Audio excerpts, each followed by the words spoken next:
যে বাড়িতে জন্ম, যেই বাড়িতে ছোট্ট থেকে বড় হয়ে ওঠা, একদিন আমরা মেয়েরা সেই বাড়িরই মেহমান হয়ে যাই, তাই না? সত্যি বলতে মেয়েদের কোনোই বাড়ি হয় না। ছোটবেলায় বাবার বাড়ি, বিয়ের পর স্বামীর বাড়ি, শেষ বয়সে ছেলের বাড়ি। হ্যালো এভরিওয়ান, আসসালামু আলাইকুম। Welcome back to my page Atik Muskan blog. চলে আসলাম নতুন একটি ভিডিও নিয়ে আপনাদের সাথে। সবাই কেমন আছেন? আপনারা অনেকেই দেখেছেন আমার আগের ভিডিওতে যে আমরা দুই বোন আমার বাবার বাসায় গিয়েছিলাম বেড়াইতে। তো আমরা দুই বোন একসাথে হলে আমাদের কোথাও না কোথাও ঘুরতে না গেলে চলেই না। তাই আমরা খুব সুন্দর একটা ওয়েদারে বিকেল বেলা একটি খুব সুন্দর জায়গায় ঘুরতে চলে আসলাম।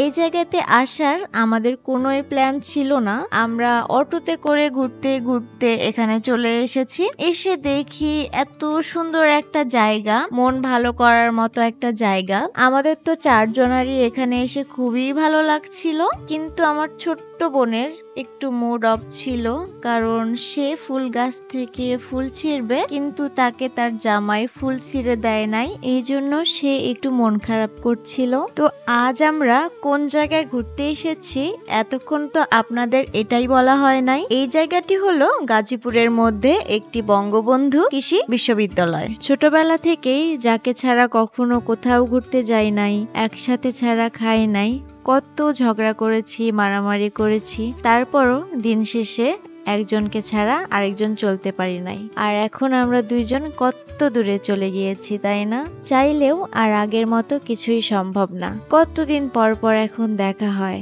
অনেক মিস করি আর অনেক বেশি ভালোবাসি। একটা বোন থাকা অনেক বড় ভাগ্যের ব্যাপার। যার নাই সে কখনোই বুঝবে না। আসলে মেয়েদের জীবনটাই এমন। বিয়ের পর বাবার বাড়ির সবাইকে পর করে শ্বশুর বাড়ির সবাইকে আপন করে নিতে হয়। সব ঘোরাঘুরি শেষে আমরা ভার্সিটির ফাস্টফুডের স্পেশাল ফুচকাটা ট্রাই করব জন্য ফুচকা অর্ডার করেছিলাম।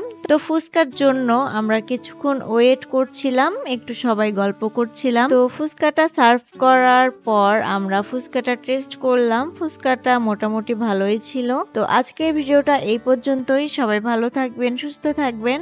আমাদের নিউ ফেসবুক পেজটিতে ফলো করে দিবেন। আল্লাহ হাফেজ। Thanks for watching.